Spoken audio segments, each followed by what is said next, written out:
कुसूरमध्ये 2 वर्ष करतोय आणि त्यानंतर पहिल्यांदा आपण मंगरुळ या ठिकाणी म्हणजे संरक्षण संस्थेच्या जिथे संस्था आपल्या आहे तिथे हा कार्यक्रम करतोय. अतिशय आनंद होतोय की हा कार्यक्रम आपल्या या गावचे ग्रामदेवत मशरफा आणि महाराष्ट्र या दोघांच्या साहित्यामध्ये त्यांच्या सभासमध्ये आपण कार्यक्रम पार पडतोय.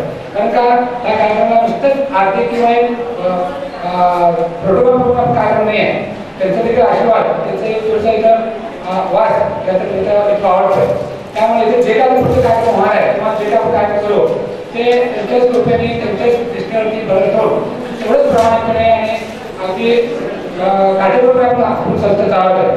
ते संस्था असताना आपण सर्वांच्या हातामध्ये आपण आव्हान दिले. तिन्ही संस्थेचा आव्हान आपण सुरुवात दिले. आपल्या आव्हानामध्ये जेव्हा आव्हान असं होईल तेव्हा तिला तुम्हाला लक्षात येईल की सेवा कामचे अधिकारी तुम्हाला त्याचा संस्थेचे आवाज सांगते ते आवाज सांगते. फक्त मी प्रास्ताविकमध्ये एवढं सांगेन की ही संस्था स्थापन करण्यामागचे उद्देश काय होता, ही संस्था आपण का स्थापन केली आहे. तर ही संस्था स्थापन करत असताना कुठलेही आर्थिक आपला फायदा व्हावा किंवा आर्थिक कुठला उद्देश आपण संस्था नाही केला.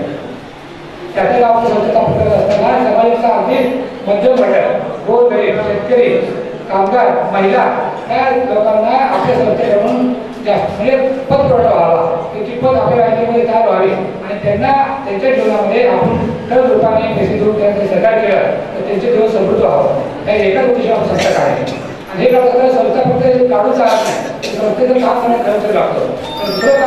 दुसरं महत्त्वाचं आपलं उद्देश होतं की आपल्या सुशिक्षित बेरोजगारांना काम देणे आणि त्यांना काम मिळावं हे 2 उद्देश प्रमुख करून आपण संस्था काढल्या. आणि आपण सर्वांना चांगला आनंद अभिमान वाटतो की ह्या संस्था काढत असताना गेल्या 9 वर्षामध्ये आपण हा संस्थेचं 50 कोटी ठेवीला आपण आता वाटचाल करतोय. आज आपले ठेवी आहेत ना ते आपल्या आवाजामध्ये आहेत. आपल्याला ठेवीचे आवाज समाजचे आज पर्यंत आपण ठेवी जे आहे ते 48 कोटी ठेवी टाकतात. 26 कोटी आपलं गुंतवणूक आहे आणि 23 कोटीचं आपलं वाटप आहे कर्ज रोपण आहे. आणि मागच्याच वर्षी आम्ही 2023ला सोलापूर शहरामध्ये आपण जिल्हा कास्तकारी संस्थांची नवीन स्थापन केली Shobhashri multi develop credit cooperative society. तर त्याच्या संस्थेने कालच 13 महिन्यामध्ये 18 कोटी ठेवी काल तोडले आहे. ते चांगलं काम आहे की आपल्याला विश्वास आहे आणि आमच्याकडे जी संस्था आहे त्या संस्थेला विश्वासाला कधी आमच्यावर पोचणार नाही.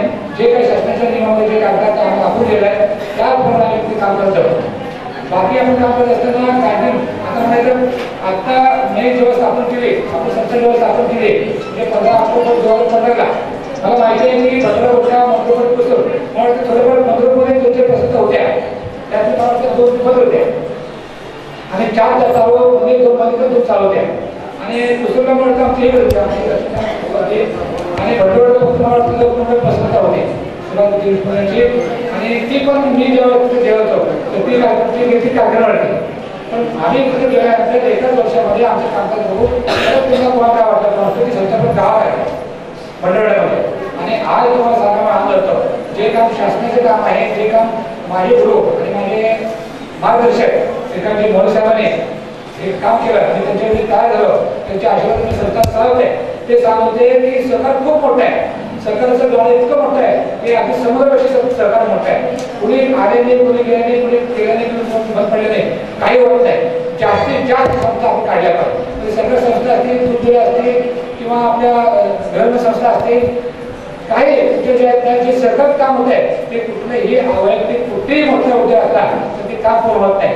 आम्ही जवळ 10-15 वर्ष सांगितलं हेच ऐकलं आणि म्हणून जो ठेवून आता आज घडीला आम्ही दक्षिण सोलापूरला खास करून भंडारदऱ्याला आलो त्याचं समाधान आणि त्याचा आनंद मनस्वी मला काय होतं तर भंडारदऱ्यामध्ये आज 8 पतसंस्था 4 मल्टीस्टेट 1 DCC बँक आणि 1 SBI आज भंडारदरा शहरामध्ये गावामध्ये आज आले. आता होता कुसूरमध्ये कुसूरचं गाव सांगितले मी प्रस्तावामध्ये हे सांगतो. बाकीचं आपले कार्यकर्ते साहेब आवाज वाचून होईल आवाज सांगू आवाजचं काम ते होतं. पण त्यापेक्षा आपण काम काय केलं आपल्या 10 वर्षात तिथं आउटपुट काय मिळालं आम्ही आज काय काढलं आणि आज आम्ही कुठं आहे हे सांगणं महत्त्वाचं आहे. तर फक्त माझ्या संस्थेची उलाढाल माझ्या संस्थेची प्रगती हे नाही बघायचं किंवा हे तुम्हाला सांगायचं. एक संस्था आल्यानंतर किती प्रगती झाली मग ते सांगायचं. भंडारमध्ये 6 संस्था नवीन स्थापन झाल्या 4 मल्टी स्थापन झाल्या SBI आणि DCC बँक. मला वाटतं 400 कोटी रुपये आज ते जमा झाले आणि 300 ते 400 कोटी रुपये जमा झाले फक्त गावात रोखीने फक्त भंडार निम्म्या पुस्तकाचं वाटप केले तर 200 कोटी त्याचा त्या लोकांना वाटणार आहे आणि 200 कोटी लोकांना वाटप करून त्याच्या जीवनामध्ये प्रगती केली तो पॅकिंग केली तो जैना केली तो बांधकाम केला तो धन केला तो मला शिक्षण केलं तर हे भंडार शहरात आणि कुठेच लोकसंख्या किती आहे मला वाटतं फक्त फक्त मतदान आहे त्याच्यानंतर 3 ते 4 2000 लोकसंख्या परंतु लातूर सारख्या शहरामध्ये 2003 ला आमचे सीताराम हनुमान साहेबांना सुचलं की आपण संस्था काढावी आणि ती संस्था आजपर्यंत चालवली त्यावेळेस 2003 ला ते आतापर्यंत चालू आहे आणि त्यानंतर आम्ही 2015 पासून संस्था काढली आमची कृषी संस्था 11 कोटी रुपये आणि 5.5 कोटी वाटप आहे मला अजून पण विश्वास वाटत होतं की कुसूरमध्ये एवढे ठेवळ होते आणि एवढं प्रवर्तक होईल एका गावामध्ये ज्या गोष्टी लोकसंख्या 2000 आहे त्या गावामध्ये 5 कोटी रुपये वाटप आहे 5 कोटी रुपये आणि 5 कोटीमध्ये मला त्या कुसूरचे मॅनेजर रमेश कुमार साहेबांचं आणि सर्व पूर्ण टीमचं अभिनंदन करायचं आहे आमचा तिथला एमपी फक्त 0.2 आहे कुसूर एमपी फक्त 0.2 आहे आणि कुसूरमध्ये आतापर्यंत चेकिंगचं प्रमाण फक्त 2% म्हणजे सरकारचा निष्ठ काय म्हणला की कुसूर सगळे गाव सुद्धा एवढं मोठं काम झालं त्यानंतर मी मंगळपूरमध्ये आपली संस्था काढली संस्था आपण 6 कोटी आहे 6 कोटीमध्ये 4 कोटी वाटप आहे ठीक आहे आता एक गाव तालुका लेवलचं गाव आहे गाव म्हणताय मागच तालुका व्हायला पद्धत करतात आता मी मंगळूर प्रयत्न करतोय तो आता येऊन आला असं वाटतं मला त्यामुळे त्यांनी लक्ष घातलं आणि त्यांनी किंवा स्थितीने किंवा आपण सगळे मिळून जर हे ठरवलं तर मंगळूरचं गाव तालुका होईल आता भविष्यामध्ये ते गरजेचं आहे आणि आपण मंजूर तालुका झाला तर परत आपल्या आजूबाजूच्या सर्व खेड्यामध्ये अजून अशा संस्था येतील अजून आपल्या गावचा विकास होईल मला फक्त एवढं सांगत होतं की फक्त आजचा वाचन होईल किंवा सभा होईल ही सभा फक्त माझी एकट्याची नाही आहे आमच्या संस्थेची नाही आहे आम्ही काम करत असताना आमच्याकडे कोणी काय बघू आमच्याकडे चांगल्या गुण असेल ते गुण घेऊन किंवा आमचं प्रेरणा घेऊन किंवा जे काम चांगलं आहे ते स्वीकारून समाजामध्ये ज्या मुलांनी ज्या लोकांनी ज्या चांगल्या ग्रस्तांनी किंवा नागरिकांनी संस्था काढायचं उद्देश ठेवला संस्था काढायचं स्वप्न पाहिले तर तिचा मला आज उद्या अतिशय आनंद होत आहे आणि म्हणून आमच्याच कार्यक्रमामध्ये आमच्याच काही लोकांनी आज आपल्या पूर्ण हा संस्था काढला म्हणजे अतिशय चालू त्या तर हा आनंद असा की माझे 3 ते 10 म्हणजे कमीत कमी साहेब 15 पतसंस्था आपल्या कामाने झाल्या आणि त्या 15 संस्थेची विचार करा त्या 15 पतसंस्थेची डिपॉझिट किती काही वाटप किती गुंतवणूक किती ठेवी किती आणि कर्मचारी किती आणि किती लोकांना आपण पोहोचलो कमीत कमी 5000 लोकांना आपण पोहोचलोय त्या 3 संस्थांनी बाकी धरून तर हे काम सांगायचं काम महत्त्वाचा मुद्दा काय होता की फक्त अवलंबन न करता आपण सगळे संस्था काढल्याने की किंवा पुढे इकडे संस्था काढल्याने त्याच्या समाजामध्ये किती मोठं चांगलं चित्र उभं होतं किंवा किती लोकांचं आपण चांगला रोजगार किंवा चांगलं काम देऊ शकतो हे मला सांगायला होतं आता यानंतर प्रत्येक समाजासमोर बाकीच्या पुढच्या कामासाठी अवलंबन करते जर मी तुम्हाला विनंती करतोय सगळ्या सभासदांना कार्यक्रम असताना जर तुम्ही तुम्हाला त्यात काही शंका आली तुम्हाला प्रश्न असेल तर बाकीवर कसं आहे की तुम्हाला सांगितलं जातं कार्यक्रमाच्या आधी 5 मिनिटं तुमचे प्रश्न आपल्याला द्या आणि सांगितलं आम्ही तसे कुठलाही प्रोटोकॉल पाळत नाही सभा संपता जर म्हणला चांगलं 2 मिनिटांमध्ये सभा संपताच्या आधी जर तुम्ही सांगितलं तेव्हा पण तुमचा प्रश्न घेतला जाईल आणि त्या प्रश्नाला तुम्हाला जे अपेक्षित उत्तर आहे ते उत्तर दिलं जाईल त्यामुळे मला विनंती आहे की प्रश्न विचारला की तुमच्या शंका असेल तर आधी संकोच करू नका एवढं बोलून जय जय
आसिफ SK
सरकारी पतसंस्था मंजूर. माझं नाव राजेंद्र शोभा गोडे, शाखा व्यवस्थापक. संस्थेचं भाग भांडवल आहे 18,48,000. निधी आहे 12 लाख. ठेवे 6 कोटी 18 लाख आणि इतर देणे 7,67,000. रोख शिल्लक आहे 7,49,000 आणि गुंतवणूक आहे 2,75 लाख आणि कर्ज आहे 3,66 लाख आणि मालमत्ता आहे 7,52,000 आणि इतर येणे आहे 3,16,000 आणि ठेवीवर आहे कर्जावर व्याज 71,05,000. कर्मचारी पगार व मानधन 9,93,000. पिगमी कमिशन व बँक कमिशन 1,53,000. ऑफिस भाडे व ऑडिट फी 1,24,000 आणि तरतूद आहे 96,000. इतर खर्च आहे 2,17,000 आणि व्यवस्थापकीय खर्च आहे 52,000 आणि जमा व्याज आहे 88,15,000 आणि कमिशन आहे 3200 रुपये. इतर उत्पन्न आहे 3,70,000 आणि नफा आहे 5,27,000.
आसिफ SK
संस्थेचे कार्यक्रमपत्रक सन 2023-24 संस्थेचे भागभांडवल आहे 38,11,050 रुपये.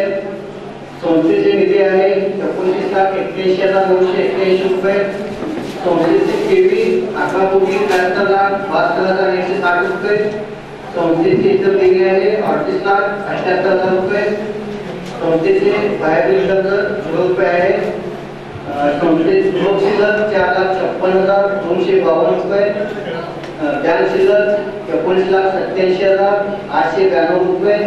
संस्थेचे गुंतवणूक आहे 6,80,00,000. संस्थेचे कर्ज आहे 5,71,48,459 रुपये. संस्थेत गुंतवणूक येणे व्याज आहे 18,20,494 रुपये. संस्थेची मालमत्ता 2,82,525 रुपये. संस्थेचे इतर येणे 8,02,374 रुपये. आणि संस्थेचे नफातोटापत्रक ठेवी व बाहेरील कर्जात व्याज 1,01,33,15,107 रुपये. कर्मचारी पगार व मानधन 7,19,343 रुपये. पेमेंट कमिशन व बँक कमिशन 52,705 रुपये. ऑफिस भाडे व ऑडिट फी 1,36,00,000 रुपये. संस्थेचे घसारा आहे 35,573 रुपये. इतर खर्चमध्ये 2,20,947 रुपये. व्यवस्थापकीय खर्च 12,590 रुपये. संस्थेचे कर्ज व्याज 85,78,133 रुपये. गुंतवणूक व्याज 72,77,226 रुपये. असे एकूण 1,58,56,126 रुपये. कमिशन 7,357 रुपये, इतर उत्पन्न 3,93,780 रुपये. संस्थेचे नफा आहे 17,64,997 रुपये आणि संस्थेचा ऑडिटवर आहे. धन्यवाद सर. आपण आपल्या संस्थेचा अहवाल वाचन केला त्याबद्दल धन्यवाद. यानंतर कुसूर पतसंस्थेमधील उत्कृष्ट सभासद पुरस्कार वितरित होणार आहे.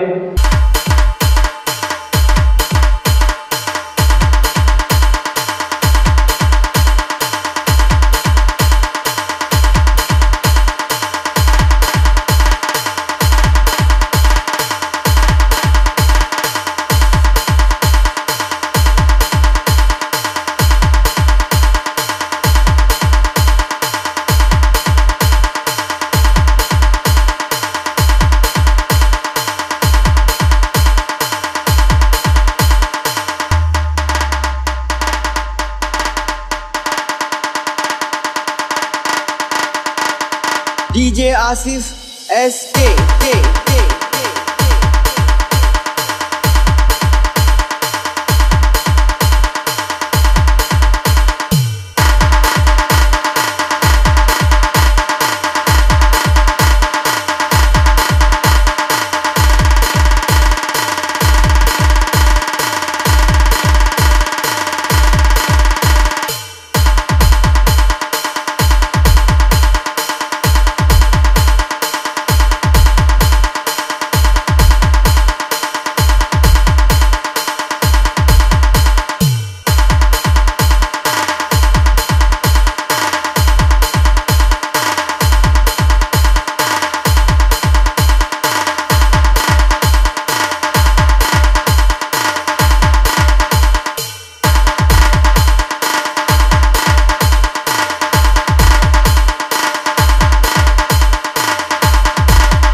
आलेल्या सर्व सभासदांचे पुन्हा एकदा हार्दिक स्वागत.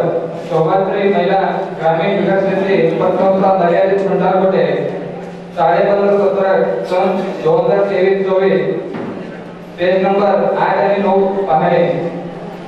संस्थेचे भाग भांडवल आहे 30,39,260 रुपये. त्यानंतर निधी 33,79,781 रुपये. त्यानंतर संस्थेचे ठेवीमध्ये हप्ते 12,91,42,901 रुपये. त्यानंतर इतर देणी 65,16,724 रुपये. त्यानंतर संस्थेचे बाहेरील कर्ज 1,21,24,579 रुपये. त्यानंतर संस्थेचे नफा आणि तोटा. संस्थेचे नफा आहे 8,17,767 रुपये. त्यानंतर संस्थेचे रोख शिल्लक रक्कम 5,84,224 रुपये. त्यानंतर संस्थेचे बँक शिल्लक रक्कम 13,64,227 रुपये. त्यानंतर संस्थेने इतर बँकेमध्ये गुंतवणूक केलेली आहे ते आहे 7,75,11,316 रुपये व त्या गुंतवणुकीवर चक्रवाढी खर्च म्हणजे ॲडव्हान्स 7,26,57,167 रुपये. त्या बाहेरील बँकेमध्ये गुंतवणूक केलेल्या मिळालेले व्याज आहे 13,65,728 रुपये व संस्थेची मालमत्ता 11,06,451 रुपये. त्यानंतर संस्थेचे इतर देणे 2,30,900 रुपये, 75,94,065 रुपये. त्यानंतर कर्मचारी पगार व मानधन 9,82,378 रुपये. त्यानंतर पिकनिक कमिशन व बॅग कमिशन 97,005 रुपये. त्यानंतर संस्थेचे ऑफिस भाडे व ऑडिट फी 1,84,000 रुपये. तरतुदी 1,59,245,44,44,511 रुपये. संस्थेचे जबाबदारी खर्च 83,665 रुपये. त्यानंतर संस्थेचे नफा 8,17,764 रुपये. त्यानंतर जमा व्याज 1,98,60,957 रुपये. संस्थेचे इतर उत्पन्न 2,97,710 रुपये आणि संस्थेचे नफा आहे 8,17,767 रुपये. धन्यवाद.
DJ Asif SK.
सर्व सभासदांचा सत्कार करायचा आणि जे त्यांचं राहिला ते प्रतिनिधी म्हणून सत्कार केला आहे.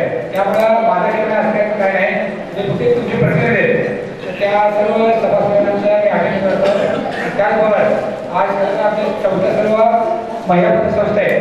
महिला पतसंस्थेच्या जे सर्व बचतगट प्रमुख आहेत त्या बचतगट प्रमुखांचं, त्या बचतगटांचं आणि त्या बचतगट प्रमुखांचं उज्ज्वल करण्याचं म्हणजे आमच्या गाडीवाड्या आणि सर्व त्या बचतगटाचे गटप्रमुख आणि बचतगटाचे सदस्य त्या सर्वांचं त्या बक्षीस मिळाल्याबद्दल तुमचे सर्वांचे अभिनंदन करतो आणि तुमचे आभार मानतो. भविष्यात देखील आपण असंच कार्य कराल अशी अपेक्षा बाळगतो. आपल्या कार्यक्रम थोडंसं उशीर होत आहे, परंतु तरी देखील आपण मोठ्या संख्येने उपस्थित थांबलात तर अजूनही तुम्हाला सर्वांची विनंती आहे. आपले सर्व मान्यवर एकदा आपल्या शुभेच्छा देतील आणि त्यानंतर इथंच आपल्याला या मंदिरामध्ये सर्वांचे बोलण्याची व्यवस्था केली आहे. तर माझी सर्वांना नम्र विनंती आहे, अगदी 10-15 जरी वेळ गेला तरी इथून जेवण न करता कुणीही जाऊ नये. आपण हे जेवण आपल्याला दिलंय ते जेवण नसून आपल्या देवाचा प्रसाद समजून आपण सर्वांनी तो प्रसाद घेऊन द्यायचा आहे. आणि आता आपण सर्व पद्धतीची त्या महिन्यांनी अहवालाचं वाचन केलेलं आहे. आपल्या हातात पण अहवाल आहे आणि त्याचा तुम्ही अहवाल घेऊन जावा. आणि परत सांगतो की मराठी माध्यमांना जरी आता तुमच्या मनात काही प्रश्न असतील तरी देखील आता जर थोडं तुमच्या मनात कुठला प्रश्न आला किंवा शंका आली तर आपण तो प्रश्न आपण विचारू शकता. आपण इथे उपस्थित झाला आणि आमचा हा मान आमच्या स्वीकार केला त्यामुळे मी सर्वांचा आपण आभार मानतो आणि थांबतो. धन्यवाद सर. एक बक्षीस या ठिकाणी राहिलेला आहे. राजवीर महिला विकास समूह आवरा अध्यक्ष लीलावती दयानंद गणपती पार्वती कारकले यांनी या ठिकाणी बक्षीस स्वीकारावी विनंती करतो. राजवीर महिला विकास समूह आवरा सुवर्णश्री पद्मश्री उत्कृष्ट असा बचत गट आहे.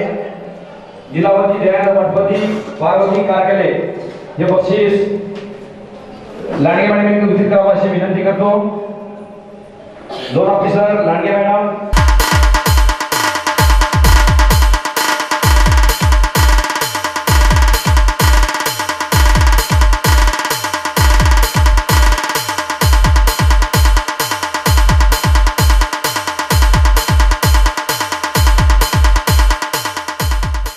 आज सुभाश्री समूहातील दिल्ली संस्थेचा वार्षिक सभा हा सभा नववर्षामध्ये आपण पदार्पण करत आहोत आणि आताच किरण पुजारी म्हणले कमलकर साहेबांनी म्हणले की किरण पुजारी म्हणले की ज्यावेळी कुसूरमध्ये किंवा भंडारमध्ये पतसंस्था उभी केली तिथं पतसंस्था एक दोन होते आज तिथं 8 पतसंस्था आहेत. ह्याचा अर्थ काय माहिती का आपण पतसंस्था किंवा कोणत्याही सहकारी क्षेत्रामध्ये काम करत असताना किती आले किती गेले किती बंद पडले याला महत्व नाही किती टिकले याला महत्व आहे. त्यामुळं आज मी किरण साहेबांना एवढंच आणि भाई साहेबांना या संचालक एवढंच शुभेच्छा देतो. तुमची पुढील वाटचाल पुढील आज तुम्ही 50 कोटीच्या ठेवीवर तुम्ही वाटचाल करता 75 कोटीवर तुमचा व्यवहार सुरू आहे.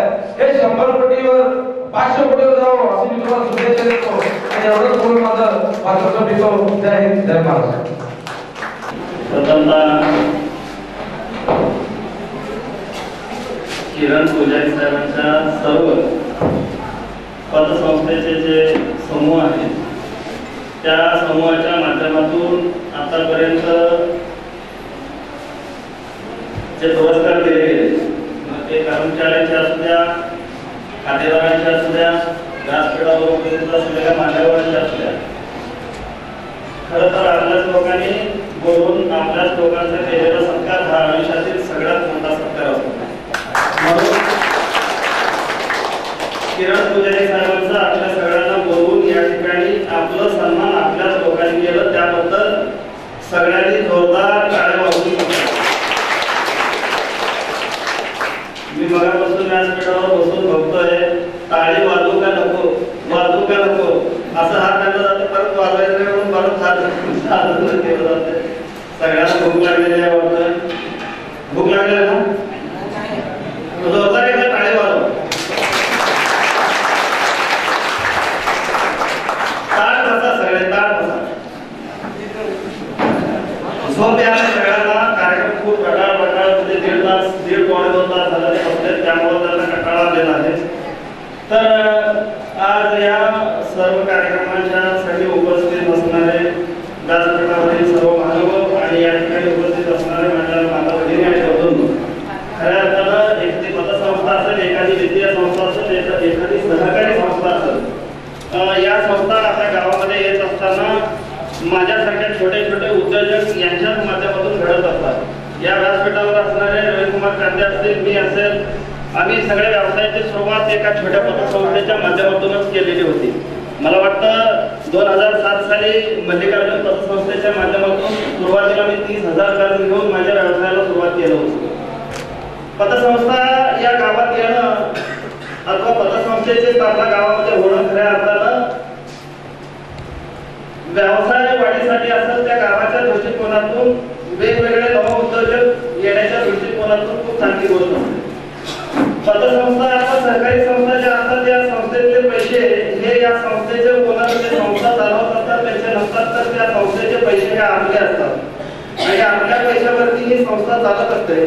त्यामुळं पतसंस्था चालवत असताना चालवणाऱ्याला जो कोणी कर्जदार आहे तो कर्ज जर घेतला तर तो व्यवस्थित भरला तर ती पतसंस्था खऱ्या अर्थानं चालते.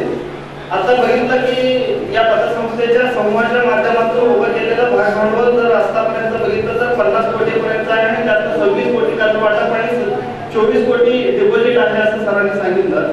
तर हे 50 कोटी किरण पुजारी सरांचे आहेत का? निश्चितच ते त्यांचे पैसे नाही आहेत, ते पैसे आपण समोर बसलेल्या सर्व खातेदारांनी ठेवलेल्या डिपॉझिटातून पैसे. मग एखाद्या कर्जदाराने कर्ज घ्यावं आणि ते कर्ज न फेडावं तर ती पतसंस्था टिकेल का? तर निश्चितच ती पतसंस्था टिकत नाही. तर खऱ्या अर्थानं एखाद्या गावामध्ये एखादी पतसंस्था एखादी वित्तीय संस्था येत असेल तर माझ्याकडे छोट्या छोट्या कुटुंबातील माझ्यासारखे सामान्य कुटुंबातील मुलं उद्योजक होण्यासाठी असं असता आपण म्हणत असतो की नदीचा उगम जरी छोटा असलं तर नदीचा प्रवाह खूप मोठा असतो. हजारो मैलांचा प्रवास एका पावलाने चालू झालेला असतो. एखादा व्यवसाय चालू करत असताना सुरुवातीला तो व्यवसाय तर मी माझा व्यवसाय पुजारी सर ऍक्च्युली माझा व्यवसाय जेव्हा मी चालू केला मला काही मित्रांनी खुर्ची दिल्या, काही मित्रांनी टेबल दिलं, काही मित्रांनी रॅक दिले आणि काही मित्रांनी म्हणून माझ्या दुकानचं 4-5 महिन्याचं भाडं दिलं. म्हणजे एखाद्या व्यवसायाची सुरुवात ही सामान्यच असते, एखाद्या व्यवसायाची सुरुवात ही छोटीच असते. आणि त्यावेळी मी पहिल्यांदा बँक ऑफ इंडियाला कर्ज मागायला गेलो आणि बँक ऑफ इंडियाच्या मॅनेजरना ज्यावेळी मी भेटलो मी सांगितलं की मला 50,000चं कर्ज मिळावं आणि साधारण 6 ते 7 महिने मी फॉलोअप घेत होतो आणि या सगळ्या गोष्टीचा रवी साक्ष आहे. तर 50,000चं कर्ज मला मिळत नव्हतं. त्या बँकेतल्या मॅनेजरना सांगून शेवटी थकलो. मी मल्लिकार्जुन पतसंस्थेच्या माध्यमातून 30,000चं कर्ज घेतलं आणि त्या 30,000 कर्जाच्या माध्यमातून मी माझ्या व्यवसायाला सुरुवात केली. आणि आज 30,000च्या कर्जातून घेतलेल्या व्यवसायाची आज जर बघितलं म्हणजे आज जर एक बी रोली गेली 2007 साली आणि आज ते 50 कोटीचं ट्रान्झॅक्शन ती संस्था करते.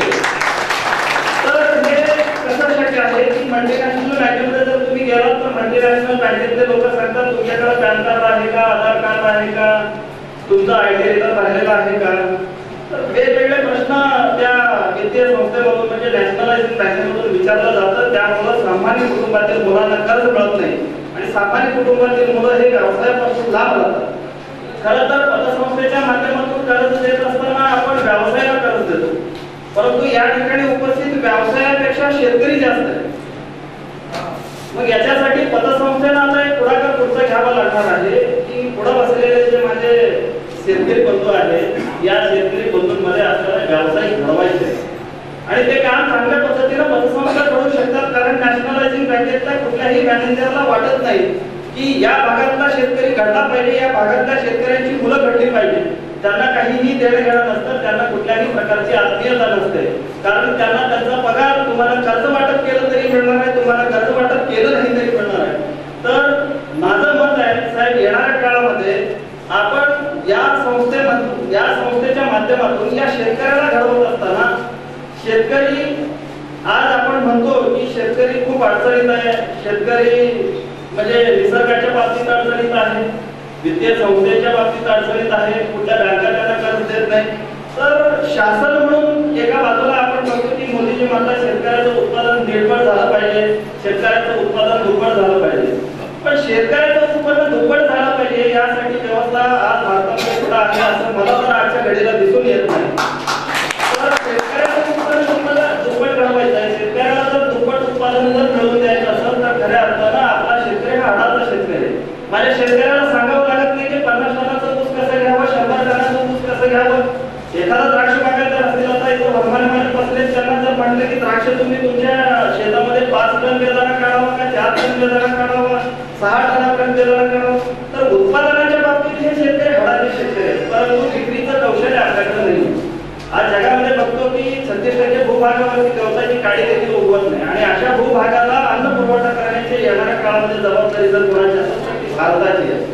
आणि त्या भारताचा आपण भाग आहे. कारण आज दक्षिण सोलापूर तालुक्यामध्ये आपण बघतो 2 नद्या आपल्याला वरदान आहे. एकीकडे सीना आहे, एकीकडे भीमा आहे आणि मुबलक प्रमाणात चांगल्या पद्धतीची सुपीक माती या तालुक्यामध्ये आहे. परंतु दुर्दैवाने शेती करत असताना आपल्या शेतकऱ्यांना विक्री कौशल्य न असल्यामुळं, विकता न आल्यामुळं, आपलं प्रोडक्ट त्यांना विकता न आल्यामुळं ते महाग आहे. पतसंस्थेने काय केलं पाहिजे? तुम्ही म्हणणार हा शेतकऱ्यांचा झालं, शेतकऱ्यांच्या संदर्भात बोलणारे विषय झाले. मग माझ्यासारख्या पतसंस्थेच्या चेअरमनाने शेतकऱ्यांसाठी काय करावं? तर साहेब आज महिला भगिनींसाठी आपण बघतो की बचत गटाच्या माध्यमातून वेगवेगळ्या शासनाने त्यांना कर्ज पुरवठा शासन स्तरावर चालू आहे. पतसंस्थेच्या माध्यमातून देखील महिला बचत गटाच्या माध्यमातून छोटे छोटे उद्योग आपल्याला या ठिकाणी आणता येतात. प्रक्रिया उद्योग आणि प्रक्रिया उद्योगाच्या संदर्भात असणारे जे छोटे छोटे युनिट आहेत समूहांना एकत्र येणे. आता काय होतंय, माता भगिनींना एकत्र येणं जुळत नाही, महिला एकत्र येत नाहीत, परंतु या वित्तीय संस्थेच्या माध्यमातून त्यांना एकत्रित आणून आपण त्यांना छोट्या छोट्या व्यवसायाच्या माध्यमातून सबलीकरण करणं आपल्या हातात शक्य आहे.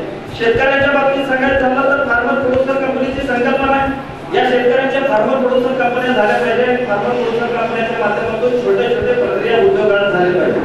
उदाहरण म्हणून सांगतो, आपल्या शेतामध्ये ज्वारी पिकते, ज्वारी जर विकायला गेलं तर 3000 रुपये पोतं असत, पण त्या ज्वारीपासून प्रक्रिया उद्योगाच्या माध्यमातून 100 प्रोडक्ट बनवले जातात, एक्सपोर्ट केले जातात. त्या अनुषंगाने त्या 3000 किलो ज्वारीचं जर दर बघितलं तर ते साधारण 15 ते 20,000 होतात. पण हे जे आहे युरोपमध्ये जर बघितलं तर दुबई सारखं मार्केट जे आहे ते दुबई सारखं मार्केट सगळं आपल्या भारताचा माल उचलून घेतात आणि ग्रेडिंग करतात, शॉर्टिंग करतात, प्रक्रिया करतात आणि संपूर्ण युरोपला दुबईमधून अन्न पुरवलं जातं. आणि आपल्याकडे ते पोटॅन्शियल आहे, आपल्याकडे जमीन आहे, पाणी आहे. विषय तो नाहीये. सगळे आता खूप भूक लागलेले आहे, सगळे डोक्यावरला माझा विषय चालू असेल, बाबा लवकर सोडा ना, मुंबई गेलं बोलायला तर चालू झालं त्याचा कार्यक्रम. असं आहे ना, म्हणलं असंच आहे ना, असंच आहे ना. तर बोलायला विषय जर घेतला तर साहेब असे की विषय या ठिकाणी आहेत. खरं तर त्या संदर्भात व्याख्यानं झाली पाहिजे, शेतकऱ्यांमध्ये प्रबोधन झालं पाहिजे. आज आपल्या खचलेल्या शेतकऱ्याला उभं करण्यासाठी कुठल्याही नॅशनलायझिंग बँकवाले येऊन करणार नाही, परंतु ते संधी खऱ्या अर्थानं या पतसंस्था असतील, सरकारी संस्था असतील, वित्तीय संस्था असतील, याच्या माध्यमातून आपल्याला करता येतं. गृहनिर्माण संस्था आहे, पतसंस्थेच्या सारखं गृहनिर्माण संस्था आहे आणि तिकडं शासन कामगार संघटनेच्याकडून काही पैसे देतं आणि त्यांना घर दिलं जातं. ते घर असतील, त्यांना कर्ज पुरवठा असेल अथवा त्यांना शासनाची मिळणारी मदत असेल, अशा प्रकारचे जे योजना आहेत ते शासनाच्या योजना सामान्य शेतकरी आणि माझ्या सामान्य भगिनींपर्यंत पोहोचवण्याचं काम खऱ्या अर्थानं येणाऱ्या काळामध्ये पतसंस्थेच्या माध्यमातून व्हावं. खरं तर आपण पैसे ठेवून घेतो आणि पैसे कर्ज देतो, म्हणजे त्यांचे पैसे आपल्याकडे डिपॉझिटच्या माध्यमातून येतात आणि कर्जाच्या माध्यमातून आपण देतो आणि मधला जो नफा आहे हा हे सगळं व्यवस्थापन या ठिकाणी त्या मुनाफाच्या माध्यमातून उभारतो. मी खूप साऱ्या पतसंस्थेच्या कार्यक्रमाला गेलो, खूप सारे कार्यक्रम मी या वित्तीय संस्थांचे बघितले, पण किरण पुजारी साहेबांसारखं व्यक्ती मी आतापर्यंत कुठं बघितलेलं नाही. इतकं छान व्यवस्थापन त्या व्यक्तीचं आहे. आम्ही जरी फोन करून सांगितलं की हे माझ्या खूप जवळचे आहेत, माझ्या मावशीचा मुलगा आहे आणि ह्याला 1 लाखाचं कर्ज पाहिजे आणि कर्ज द्या म्हणून जर आम्ही शिफारस केलं, काही पत्र दिलं, फोन केलं, तर ते 1 लाख रुपये देत असताना ते आम्हाला फोन करून सांगतात की साहेब हे 1 लाख रुपये पैसे माझे नाही आहेत, माझ्या ठेवीदारांनी ठेवलेले पैसे आहेत आणि त्यानं परत करण्याच्या क्षमतेचं असेल तरच हे 1 लाख रुपये कर्ज मी त्यांना देईल आणि तर तुम्ही मध्ये पडू नका. माझी तुमची ओळख आहे, माझ्या घरी या, जेवण करा, तुमच्या घरी येईन, जेवण करेन, पण 1 रुपयाचं कर्ज बिना प्रक्रियेच्या पलीकडे मी तुम्हाला देणार नाही. मग म्हणून तर आज एक रोपटं त्यांनी साधारण 7 ते 8 वर्षाखाली लावलं, एक बी या मातीमध्ये पेरलं. आज या पतसंस्थेच्या समूहाच्या माध्यमातून इतकं मोठं वटवृक्ष म्हणजे 50 कोटी. आई मुलाच्या हातात 10 रुपये देत नाही, पण आपण त्या व्यक्तीवर विश्वास ठेवून 50 कोटी रुपये ठेवलेले आणि ती व्यक्ती विश्वासात पात्र आहे म्हणून आपण 50 कोटी त्या पतसंस्थेमध्ये ठेवले. कारण तसं काही वित्तीय पार्श्वभूमी नाहीये की किरण पुजारी साहेबांचे वडील काही बँका चालवत होत्या, पतसंस्था चालवत होत्या, असं काही नाहीये. सामान्य कुटुंबातील आलेली ही व्यक्ती, त्यामुळे सामान्य कुटुंबातील असणाऱ्या सर्वसामान्य लोकांच्या अडचणीची जाण त्या व्यक्तीला असल्या कारणानं ही पतसंस्था आपल्या दक्षिण सोलापूरमध्ये वेगवेगळ्या पतसंस्थेचे नाव वेगवेगळे असतील, पण जो एकंदरीत किरण पुजारी साहेबांच्या माध्यमातून चालवला जाणारा जो पतसंस्थेचा समूह आहे, अतिशय सुंदर समूह त्या व्यक्तीला उभं केलेला आणि त्या व्यक्तीवरती विश्वास ठेवून आपण डिपॉझिट ठेवलं पाहिजे. आणि साहेब मी वेगवेगळ्या पतसंस्थेच्या कार्यक्रमामध्ये बोलत असताना सगळ्यांना विनंती करत असतो, या गोष्टीला विठ्ठल पाटील साहेब असतील, वसंत पाटील साहेब साक्ष आहे. मी त्यांना हे सांगत असतो की एखादी पतसंस्था चांगल्या पद्धतीने चालू लागली आणि त्या पतसंस्थेचे जे ओनर चेअरमन जे करता असतो त्या व्यक्तीला तात्काळ राजकारणात आणण्याची ओढ आमच्यासारखीची चालू असते.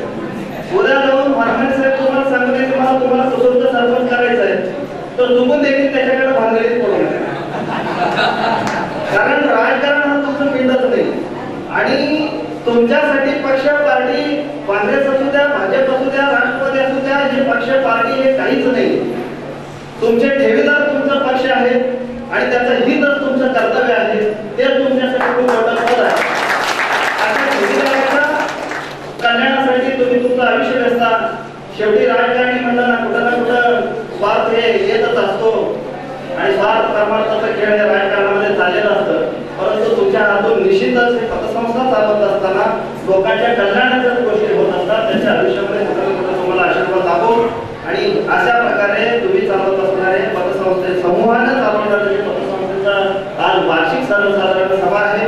या वार्षिक सर्वसाधारण सभेला मी आमचे ग्रामदैवत मर्शिदाप्पा मुत्याच्या चरणी वंदन करून त्यांना प्रार्थना करतो की हे वृक्ष माझ्यासाठी माझ्यावरून उदाहरण देतो. मध्यंतरी माझा कारखान्याचा विषय झाला आणि मला 5 कोटी रुपये कर्ज पाहिजे होतं.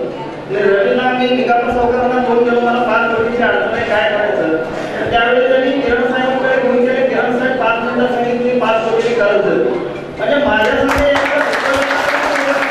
काम तुम्ही करू शकता की ज्या ठिकाणी हजारो लोकांना काम देण्याचं काम त्या माध्यमातून होऊ शकतं. की माझ्यासारख्या सामान्य कुटुंबातील माणसाला देखील एका शब्दावरती तुम्ही जर 5 कोटी देत असाल तर हे मला बघून नाही तर माझ्याकडे असणारी क्षमता, मी त्यांच्या घेतलेल्या कर्ज जे आहे ते परतफेड करू शकतो या गोष्टीची क्षमता माझ्यामध्ये असणार. ते बघतात म्हणून ते माझ्या सरकारला कर्ज देतात. तर येणाऱ्या काळामध्ये माझ्यासाठी नवउद्योजक तुमच्या पतसंस्थांच्या समूहातून व्हावे. 5 कोटी नव्हे तर मागितलं तर 100 कोटी देखील कर्ज देण्याची क्षमता सांगताना मी मला ते सांगत होतो की त्या बँकेचा मॅनेजर म्हणजे ज्या बँकेमधून मी 30,000 कर्जासाठी 100 चक्रा टाकलो होतो, मध्यंतरी 8 दिवसाखाली त्या बँकेचे जीएम मला भेटायला आले आणि माझ्या कारखान्यासाठी मला त्यांनी 100 कोटीची ऑफर केली. माझ्या बँकेत हे सगळं एक समूह आहे. आणि व्यवसाय उभा करत असताना जर माझ्यासारख्याला 30,000 वरून जर 100 कोटी एखादी बँक कर्ज देत असते तर तुम्हाला या ठिकाणी सांगतो आजपासून तुम्ही तुमच्या डोक्यात मी गरीब आहे, माझ्याकडे काहीच नाही, मी कसं करणार, असलं काही करू नका. खरं तर गरिबी ही देवाने दिलेली देणगी आहे. कारण गरिबातीलाच माणूस इथे जोडू शकतो. गरीबच इथे जोडू शकतात कारण कर्तृत्व गाजवण्याची संधी भगवंतांनी फक्त त्यांच्याच वाटेला दिलेलं असतं. ही पतसंस्था जी उभी आहे ती देखील एका सामान्य कुटुंबातील माणसानेच उभी केली आहे. म्हणून येणाऱ्या काळामध्ये या पतसंस्थेचं वाढ चांगल्या पद्धतीने व्हावं अशी मी ईश्वरचरणी प्रार्थना करतो आणि तुमच्या सगळ्यांची क्षमा मागतो. कारण मला फक्त 2 मिनिट बोला म्हणून सांगितलं तर उभं मी बोलत नव्हतो. बरोबर आहे ना? तर धन्यवाद साहेब. तुमच्या पतसंस्थेला माझ्याकडून खूप खूप शुभेच्छा. या ठिकाणी ज्यांचे सत्कार झाले त्यांच्या आयुष्यात असेच सत्कारास पात्र कर्म त्यांच्या घडावे असे ईश्वरचरणी प्रार्थना करतो आणि तुमच्या सगळ्यांची क्षमा मागून रजा घेतो. निगमसोबत हात करा, आता हात करावे. धन्यवाद. जय हिंद, जय महाराष्ट्र. धन्यवाद सर. यानंतर आपण अतिशय बोलायचं आणि किती बोलला काय बोलला ह्यापेक्षा कुठून बोलला, कुठून म्हणजे थोडं बोलायचं काय बेबीचे डेटापासून बोललं हे महत्वाचं आहे. तिथं आले लोक फक्त मला बोलावं काय सांगायचं नाही. तुम्ही जे बोललात त्या हिशोबाने नक्की पात्र राहू. भविष्यामध्ये तुमच्या सरकारने आणि आपल्याला मान्यवर आमचे जे असतील वसुपाटे असतील, रोटीपाटे असतील, काटे असतील, मोरेबाग असतील, सोलमान साहेब असतील आणि आपण सर्व ज्याचे चालले असते. आता हे जे बोलले ते सगळ्यांची भावना तुमची सगळ्यांची आहे मला माहिती आहे. आणि शेवटचं अध्यक्षीच्या मंडळाच्या आधी मी जो महत्वाचा विषय आहे सभासदांच्या आजचा जो विषय असतो की डिव्हिडंड जाहीर करायचे. खरं तर आमचे ज्येष्ठ बंधू आणि जे कार्यकर्ते म्हणून जे साहेब गेली 25 वर्ष ज्यांना संघाचा राजा म्हणतात तो डॉक्टर म्हणतात असे माझे गुरु मोरे साहेब ज्यांनी माझ्यासारख्या आणि बाकीच्या पतसंस्था आणि बँका ज्या बंद पडल्या होत्या, ज्या अडचणी होत्या, ज्या आजारी होत्या त्या सगळ्या बँका घोडा आणल्या आणि महाराष्ट्र शासनाने जेव्हा उद्धव ठाकरे मुख्यमंत्री होते आणि मला वाटतं हर्षद पाटील आपले सरकार मंत्री होते त्यावेळेस मोरे साहेबांना बोलून येत होतं. म्हणजे आठवड्याच्या आधी 8-10 आधी आम्हाला आम्ही साक्ष आहोत. त्याचा मला विचार होता की बाबा हे फक्त बँकिंग आणि पतसंस्था करता आपल्याला दुसरे काय नवीन क्रांतिकारी बदल करता येतील जे कायदे 1960 चे कायदे तर त्याकरता साहेबांचं म्हणजे माझं रेट होतं. तर तशा त्या माणसाच्या माणसाकडे काम करतोय आणि आपण सर्व सांगतो की कुठली परिस्थिती नवीन झाली तर पहिले 3 वर्ष त्या संस्थेला डिव्हिडंड द्यायचा अधिकार नाही आहे. 97च्या घटना दिवसानंतर आता नवीन नियम असा आहे पूर्वी बँका पतसंस्था माझा डिव्हिडंड जाहीर करायच्या आणि बँकेचं माझं खूप चांगली बँक आहे माझी बँक प्रदेशमध्ये आहे बँक मोठी आहे असं सांगायचं. आणि अजून म्हणजे तो सर सिरियस विषय आहे तिथे सांगायला हरकत नाही खरं की पतसंस्था बँका सर्वसामान्य ठेवीदारांना आणि कर्जदारांना आपल्या सभासदांना कसं फसवतात.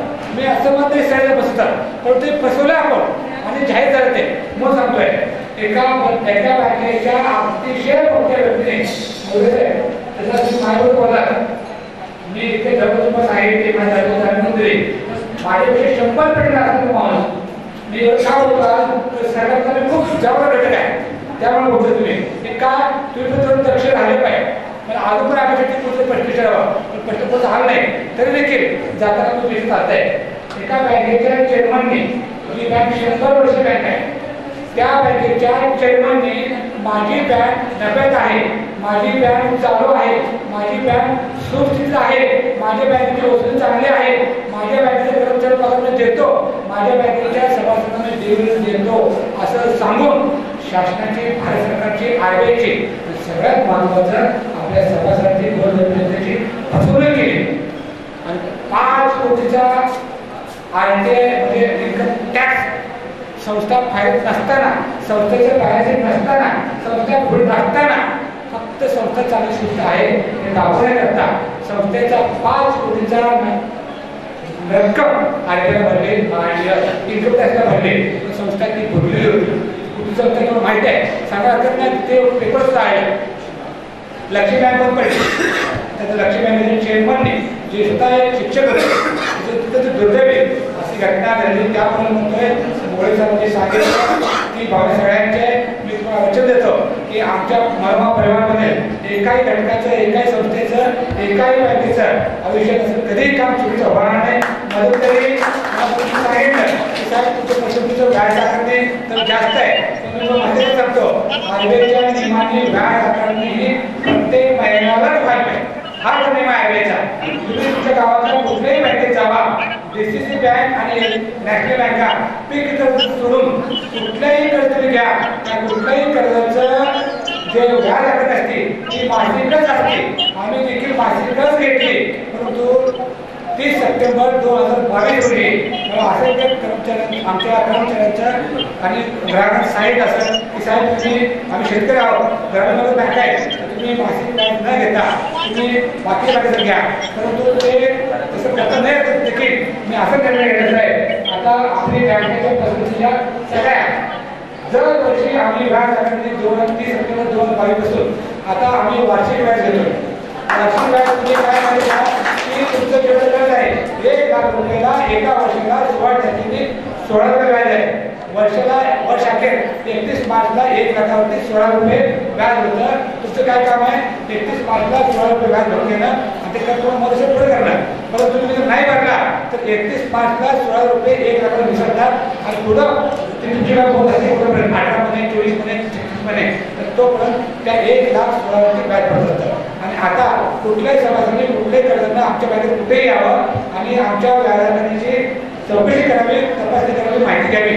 1 रुपयाचं काय आम्ही कुठल्या सभासदांना बँकेच्या स्थापनेपर्यंत आतापर्यंत जर 1 रुपया जास्त घ्यायला असेल हे सर्व ट्रीटमेंट स्वच्छता मी वतीने सांगतो तर त्या 1 रुपयाला 100 रुपये दर मी तुम्हाला सांगतो काय आहे समजा 1 रुपये घ्यायचं 100 रुपये 100 रुपये घ्यायचं 1000 रुपये 1000 रुपये घ्यायचं 10 रुपये आणि 10 रुपये जर तुमचं कर्ज म्हणला साहेब तुम्ही 10 रुपये जास्त घेतला आहे तर 1 लाख रुपये जरी घ्यायचं आता तुम्हाला वाटलं साहेब तुम्ही 15 वर्षामध्ये तुमच्याकडे अकाउंट होतं मी अकाउंट ऑपरेट केलं तुमच्या व्याजामध्ये पण 1 लाख रुपये खर्च होत आहे तर 1 लाख रुपये 10 लाख रुपये संस्थेचं नाही संस्थेपेक्षा मी देणार नाही त्या संस्थेच्या त्या कर्ज आकारण्याला वैयक्तिक मी जबाबदार म्हणून माझ्या वैयक्तिक खर्चाचं आणि प्रत्येकाचं 10 लाख रुपये त्याला मी दंड किंवा एक काय मी द्यायचं आहे म्हणून मी तुम्हाला विनंती करतो अजिबात गैरसमज करू नका आणि माहिती घ्या आणि सरळ बोला शिका. आपण तो अनेक आहे हक्कानं तुम्ही बोललं पाहिजे तर ते तुम्हाला प्रत्येक माझीच मी ते तुम्हाला नाही मी एवढं ओरच सांगितलं की सरकार काय आहे म्हणून. आता अजून वाढलेलं भाषण मी बरेच आणि मोठे साहेबांनी सांगितलं शेतकऱ्यांनी सांगितलं माझ्याकडे तुम्ही आम्हाला भेट नाही शेवटच्या पानावरती कुठल्या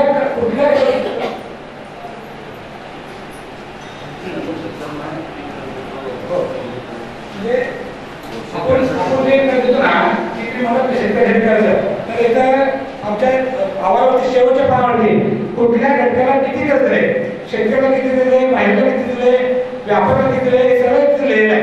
आणि शेतकऱ्यांना आम्ही पीक कर्ज देतो हाऊसिंग लोन देतो. हाऊसिंग कर्ज कसं तिथे घेत नाही तरी पण हाऊस डेव्हलपमेंटसाठी आणि भविष्यामध्ये सुद्धा समजा आहे आम्ही जास्तीत जास्त काम शेतकऱ्यांनीच करणार आहोत. दुसरी कर्ज व्यक्त केली शेतकऱ्यांनी आपले उद्योग उपस्थित केले पाहिजे आणि अशा शेतकऱ्यांना कोणी साहित्य उद्योगापासून माहिती आहे आम्ही 100% सांगितला ह्याच्यापेक्षा जर तुम्ही माहिती आहे आम्हाला याला नक्की देऊ दुसऱ्याचा आहात आणि ते वाढलं माझं थोडक्यात म्हणते काही बरेचसे मुद्दे मी आमचे चेअरमन जेवण केले त्यामुळे आता फॉर्मॅलिटी म्हणून मी असे विचारांची विनंती करतो की तिथे करावं. त्यानंतर सर्वांना विनंती आहे जेवण कधी पुढे जायचं नाही आणि सर्वांना अजून सांगतो की आमचं नियोजित कार्यक्रम 11 संपणार होता आणि 1 संपणार होता तरी देखील अर्धा उशीर झालाय त्यामुळे सगळ्यांनी छान तुमच्या सर्वांचं डिग्री व्यक्त करतो. कार्यक्रमाचे औपचारिकता म्हणून आपण हे सगळं बोलायला लागलो. तुम्ही कंटाळलेला केलं म्हणजे सर्वांनी तुमचं सगळं जेवणाची भोजनाची व्यवस्था केलेली आहे. काय घाबरून जाऊ नका. 5 मिनिटांमध्ये मी आवडता येणार आहे आणि माझा अध्यक्ष भाषण संपवणार आहे. प्रथमतः मशीन तुमच्याला मी वंदन करतोय आणि व्यासपीठावरील ज्येष्ठ मंडळी आता किरण साहेबांचं मोळे साहेबांनी खूप कौतुक केलंय. याच्या पाठीमागं खंबीर नेतृत्व असल्याशिवाय किरण पुजारी एवढं धडपड करत नाही आणि अगदी 50 कोटीपर्यंत त्याची मदत जात नाही. असे आमचे वसंत पाटील आणि सोलापूर परिषद बाजार समितीचे संचालक भद्रकोटे भागातले नेते वसंत पाटील आणि विठ्ठल पाटील बाजार समितीचे माजी सदस्य हे दोघं खंबीर नेतृत्व त्याच्या पाठीमागे उभारल्यामुळे ते 50 कोटीपर्यंत त्याच्या उलाढाल गेलेली आहे. प्रथम त्यांनी मनोरमा अंतर्गत मनोरमाचे श्रीकांत मोरे साहेबांच्या मार्गदर्शनाखाली ही छोटीशी रोख मोडण्याचा त्यांनी प्रयत्न केला पण रोजगार भंडारकोटाला अगोदर त्यांनी गेले आणि कमलाकर पुजारी आणि किरण पुजारी दोघं भावांनी तिथं जाऊन त्या वसंत पाटील आणि विठ्ठल पाटीलला विचारले आणि विठ्ठल पाटील आणि वसंत पाटीलला लगेच होकार दिले आणि तू काढ आम्ही तुमच्या पाठीमागे आहे एवढं सगळं त्यांच्याकडून हवी होतं आणि त्याचप्रमाणे त्यांनी सगळ्या कार्यक्रम आम्हाला आता खूप वेळ झालेली आहे त्यांना बऱ्याच कार्यक्रम असतात तरी देखील आमच्या विनंतीला त्यांनी मान देऊन इथं आलेले आहेत. असे आमचे नेते वसंत पाटील विठ्ठल पाटील कमलाकर पुजारी मनोरमा बँकेचे अधिकारी आहेत. आमच्या सगळं तो व्यवहार चालतोय त्या 40 शाखेचं त्यांनी ऑडिट करणारे आमचे मार्गदर्शक आहेत. कमलाकर पुजारीकडे फाईल केल्याशिवाय आम्ही कोणालाही करत येत नाही आणि कोणाचं रिपोर्ट जर आलं त्याचं आपण ठेवून घेतो आणि त्यांचं नजरेखाली ते घालतो. अशा पद्धतीचा अगदी स्वच्छ आरशासारखं प्रतिमा आपण या संस्थेचं राखण्याचा प्रयत्न आपण अगदी जाणून आपण करतो आहे. दुसऱ्या कर्जदाराने घ्यावं आणि याचा आदर्श दुसऱ्या ठेवीदाराने घ्यावं हे तुमचं पद आहे. पद म्हणजे काय आम्ही चालता बोलता कसं वागतोय कसं बोलतोय आणि कसं आर्थिक अडचणी मिटवण्याचा प्रयत्न आपण करतोय आणि जे पैसे जे कमवलेले आहेत त्याचं पैशाला संरक्षण देण्याचं आम्ही काम करतो हे तुमचं समाजामध्ये पद आहे आणि हे पद निर्माण करून देणारे सगळे मंडळी व्यासपीठावर बसलेले आहेत आणि याच्या आशीर्वादानं त्याच्या नेतृत्वानं त्याच्या सहकार्यानं आम्ही तुमचं 50 कोटीपर्यंत आमची मदत केलेली आहे. आता मोळे साहेबांनी सांगितलेले 100 कोटीपर्यंत जावं आणि तुम्ही जर आमच्यावर विश्वास ठेवला सभासद आमच्यावर विश्वास ठेवले तर आमच्या विनंतीला कर्ज कशाला काढायचं चांगल्यासाठी कर्ज आपण काढलं पाहिजे. ज्या कर्जाचा विनियोग कसं करायचं चालतोय आणि आमचं अजून काहीतरी करावं नुसता पैसे घ्यायचं व्याज घ्यायचं आणि तुम्हाला व्याजाने द्यायचं हेच नाहीये. सामाजिक उपक्रम देखील आपल्या संस्थेच्या माध्यमातून घडतोय. दरवर्षी आपण 5-50 लाख रुपये आपण संस्थेसाठी इतर वर्गासाठी वृक्षारोपण म्हणा आणि जे समाजामध्ये शिक्षक वर्ग आहे पिढी घडवतात त्याची कौतुक म्हणा आता सेवक वर्गाचं कौतुक केलेले आहे आणि जे ठेवीदार आहे त्याचे कौतुक जे आपण इतर सर्वेसाठी जे खर्च होत आहे ते सगळ्या खर्च आपण करण्याचा प्रयत्न करतोय. नुसतं आपण ठेवी घेऊन घ्यायचं व्याज द्यायचं हेच उद्देश नाही आमचा आणि सगळ्यात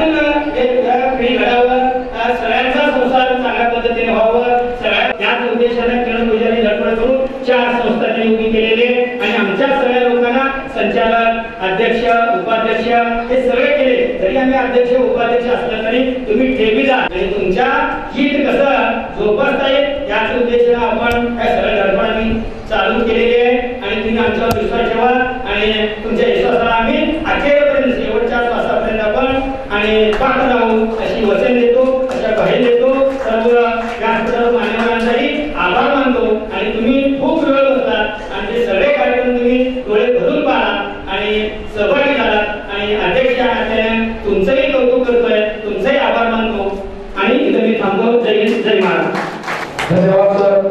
अतिविशिष्टपणे आपल्या शोभाचित्राचा आपण माहिती दिल्याबद्दल धन्यवाद. यानंतर अध्यक्षाच्या परवानगीने आजची ही सभा या ठिकाणी संपलेली जाहीर करतो.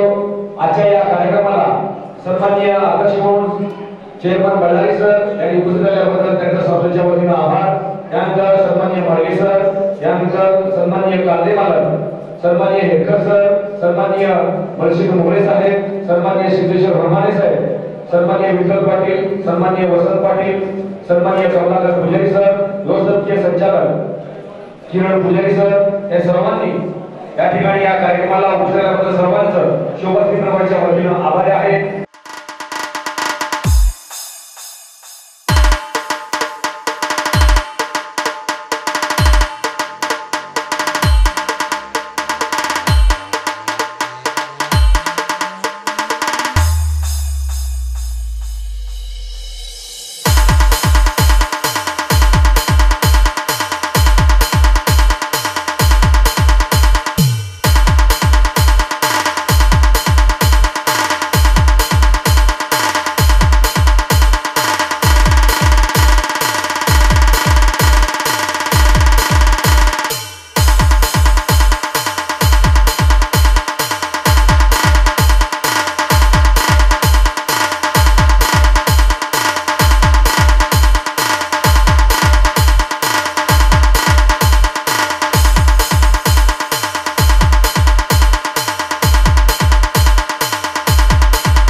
DJ Asif SK.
DJ Asif SK.